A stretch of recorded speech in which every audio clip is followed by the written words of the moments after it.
Sir తమిళ director Shankar ఆస్తుల్ని ED జప్తు చేసింది సార్. అసలు ఎందుకని శంకర్ ఆస్తుల్ని జప్తు చేసింది ఈడీ? అంటే ఇది చాలా సంచలనం సృష్టించింది సార్. అసలు ఎందుకని? ఇది నిజానికి దేశవ్యాప్తంగా సంచలనమైందండి. మనకి డైరెక్టర్ శంకర్ బాగా తెలుసు. రీసెంట్ గానే గేమ్ చేంజర్ తో రామ్ చరణ్ హీరోగా ఆయన సినిమా వచ్చింది. దాని మీద వివాదాలు అవన్నీ కూడా వచ్చాయి. అది ఫ్లాప్ కూడా అయింది. బట్ కొంత రికవర్ అయితే దాంట్లో అయింది దిల్ రాజుకి. దాంట్లో లాస్ ని సంక్రాంతికి వస్తున్నాం పూర్తి చేసింది దిల్ రాజుకి. ఏదేమైనా శంకర్ తెలియనోళ్ళు లేరు. అసలు ఇప్పుడు పాన్ ఇండియా అనే కాన్సెప్టే రాకముందే శంకర్ పాన్ ఇండియా సినిమాలు తీశాడు. రాజమౌళి ఒక రకంగా శంకర్ ఇన్స్పిరేషన్ తోనే మేకింగ్ బిగ్ అనే కాన్సెప్ట్ కూడా శంకరే తీసుకొచ్చాడు.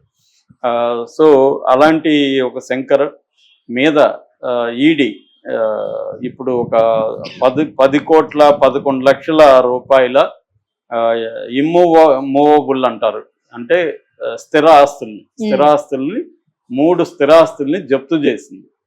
ఎందుకు శంకర్ మీద ఇది చేసింది? మామూలుగా ఈడీ ఎప్పుడు ఎంటర్ అవుతుంది? ఈడీ అంటే ఏమిటి? పిఎంఎల్ఏ చట్టం కింద ఈడీ ఎన్ఫోర్స్మెంట్ డైరెక్టరేట్. ఈడీ అంటే పిఎంఎల్ఏ చట్టం అంటారు. పిఎంఎల్ఏ చట్టం అంటే prevention of money laundering act. 2002లో వచ్చింది ఇది. Prevention of money laundering act. Money laundering అంటే అర్థమేమి? లాండరింగ్ అంటేనే క్లీనింగ్. డర్టీ మనీని క్లీన్ చేసుకోవడమే మనీ లాండరింగ్ అంటారు. సో ఎక్కడైనా డర్టీ మనీ ఉండి అది క్లీన్ చేసుకోవడానికి ట్రై చేస్తున్న క్రమంలో డర్టీ మనీ అంటే ఏమిటి? ట్యాక్సబుల్ కానిదే డర్టీ మనీ. ట్యాక్స్ గవర్నమెంట్కి ట్యాక్స్ కడితే అది ఇంకా డర్టీ మనీ కాదు, క్లీన్ మనీ. ట్యాక్స్ కట్టందంతా కూడా డర్టీ మనీ. సో ఈ యాంగిల్లో వాళ్ళు అవుతారు. మరి శంకర్ డబ్బులు కట్టాడా, డబ్బులు ట్యాక్స్ ఎగ్గొట్టాడా, డర్టీ మనీ ఉందా అనేది మనం ఇప్పుడు చూద్దాం. యాక్చువల్గా ఇది ఒక విచిత్రమైన కేసు. శంకరు రజనీకాంత్తో ఒక సినిమా తీశాడు. దాని పేరు రోబో తెలుగులో, తమిళ్లో ఎందిరన్. ఎందిరన్ అంటే యంత్రుడు. అంటే మిషన్కి మనిషి రూపం వస్తే ఎలా ఉంటుంది, దానికోసం ఆ పేరు పెట్టారు. అప్పట్లో ఈయన రైటర్ సుజాత అని ఉండేవాడు. సుజాత ఆయన పేరు సుందర్రాజన్.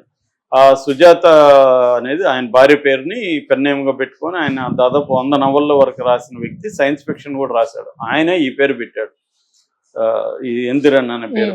ఈ ఎందిరన్ సినిమా 2010లో రిలీజ్ అయింది. నిజానికి ఇందిరన్ సినిమా చూస్తే అంటే నాలాంటి హాలీవుడ్ సినిమాలు బాగా చూసే వాళ్ళకి అర్థమవుతుంది ఇది హాలీవుడ్ సినిమాల్లో ఎక్కడెక్కడ కాపీ కొట్టాడు అనేది చెప్తాం. ఐ రోబో కానీ ఇలాంటి చాలా సినిమాలు ఉన్నాయి.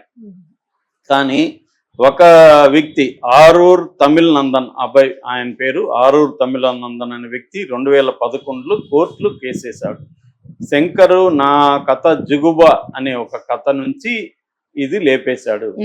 ఆ జిగుబా నాకు తెలిసి అతను హాలీవుడ్ సినిమాల నుంచో ఇంగ్లీష్ నవల నుంచి లేపేస్తుంటాడు.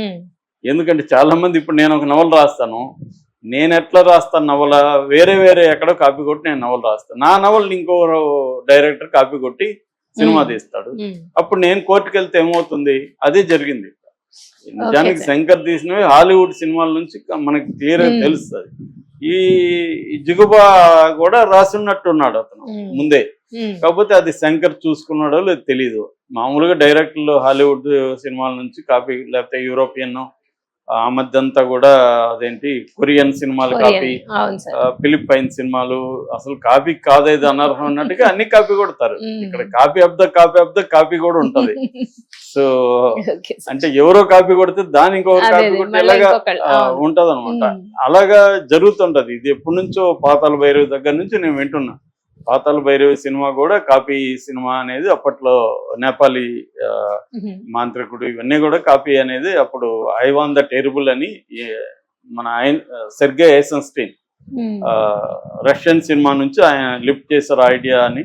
అక్కడి నుంచి పెద్ద మనుషుల దగ్గర నుంచి అనేక సినిమాలు, అప్పట్లో అయితే హాలీవుడ్ సినిమాలు జనాలకి తెలియని కూడా తెలియదు. సో కాపీ కూడా మ్యూజిక్ కూడా అంతే. మనం ఇళయరాజాదే నేను ఆ మధ్య చాలా సినిమాలు మ్యూజిక్ ఇళయరాజా ఎక్కడెక్కడ కాపీ కొట్టాడు నేను అది పనిగా చేసి మా ఫ్రెండ్కి చూపించి షాక్ అయ్యాడు. బ్యాక్గ్రౌండ్ స్కోర్లు అంతా కూడా ఇటాలియన్ మ్యూజిక్ బ్యాండ్ ఉంటది అనమాట. ఆ మ్యూజిక్ బ్యాండ్ నుంచి లేపాడు బ్యాక్గ్రౌండ్ స్కోర్.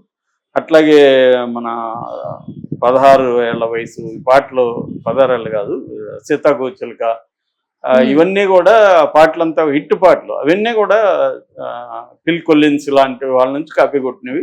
ఎవరైనా చూడొచ్చు, వాళ్ళు పెద్ద అన్ని దొరికిపోతాయి. అట్లాగే తమను అందరూ వీళ్ళ కాపీ కాపీ కాపీ కాపీ కొట్టని డైరెక్టర్లు, మ్యూజిక్ డైరెక్టర్లు ఎవరు ఉండరు. రామ్ గోపాల్ అయితే నా ఎవ్రీ షాట్ కూడా కాపీ అంటాడు.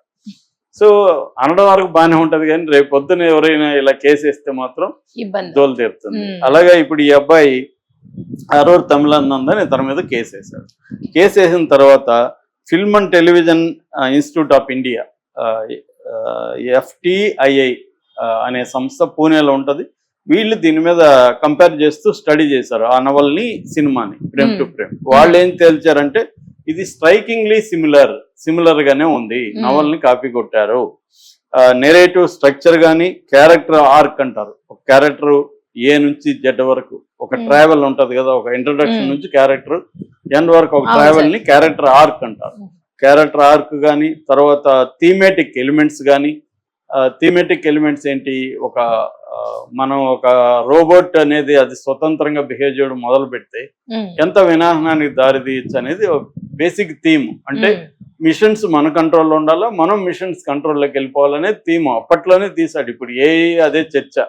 ఏఐకి సొంతంగా అవి కానీ నిర్ణయాలు తీసుకుంటే మనుషుల మాట వినకపోతే మొత్తం సర్వనాశనం అయిపోతుంది అనేది అందరూ భయపడేది పరిస్థితి. అదే అప్పుడు ఆయన థీమ్ కూడా, ఈ థీమ్ కూడా ఈ నవల్లో ఉంది. అంటే ఈ జుగుబా నవల్ని కాపీ కొట్టాడు అనేది వీళ్ళు తేల్చారు. ఇది ఇప్పుడు కేసు ఏమేమి ఉందంటే, చట్టము మనకి కాపీరైట్ యాక్ట్ ఉంటుంది. కాపీరైట్ యాక్ట్ 1957 యాక్ట్ లో సెక్షన్ 63ని ఇతను బ్రేక్ చేశాడు శంకరు. అట్లాగే IPC కింద కూడా దీంట్లో ఏంటంటే షెడ్యూల్డ్ అఫెన్స్ అనేది వచ్చినప్పుడు, అంటే డబ్బులు ఇన్వాల్వ్ అయినప్పుడు PMLA చట్టం కూడా వర్తిస్తుంది. అందుకని ఈడీ రంగంలో దిగింది. సో మామూలుగా అప్పుడు ఏమైంది, ఈడీ అసలు శంకర్ రెమ్యునరేషన్ ఎంత అని ప్రొడ్యూసర్లను అడుగుతుంది కదా. ప్రొడ్యూసర్లు ఏం చెప్పారంటే శంకర్ రెమ్యునరేషన్ 11 కోట్లు తీసుకున్నాడని, 11,50,00,000 తీసుకున్నాడని ఆ సినిమాకి శంకర్ వాళ్ళు ప్రొడ్యూసర్లు చెప్పారు. ఓవరాల్ గా 290 కోట్లు కలెక్ట్ చేసింది ఈ సినిమాని కూడా ఈడీకి చెప్పారు. ఇప్పుడు ఈడీ రంగంలో అసలు దేనికి తీసుకున్నాడు శంకర్ ఇంత అనుకున్నప్పుడు, story development, screen play, dialogues, direction, ఈ 4 అంశాలకి 11,50,00,000 శంకర్ 2010లో తీసుకున్నాడు అనేది వచ్చింది. ఎందుకంటే అప్పట్లో ఎక్కువ తీసుకున్న రెమ్యునరేషన్ తీసుకున్న వ్యక్తి ఫస్ట్ అయితే నాకు తెలిసి శేఖర్ కపూర్, హిందీ, ఆయన ఇంగ్లీష్ సినిమాకి 20 కోట్లు ఎంతో తీసుకున్నాడు ఫస్ట్. దాని తర్వాత శంకరే అనమాట ఎక్కువ తీసుకున్న డైరెక్టర్ అప్పట్లో. ఇప్పుడు అది మారిపోయింది అనుకోండి. సో అలాగా ఈడీ ఏం చేసిందంటే ఇది డర్టీ మనీ ఏదో ఇన్వాల్వ్ అయిందని చెప్పి ముందుగా ఈ 3 ఆస్తుల్ని ఇచ్చేసింది. సో ఇది శంకర్కి గట్టి దెబ్బే అని చెప్పొచ్చు.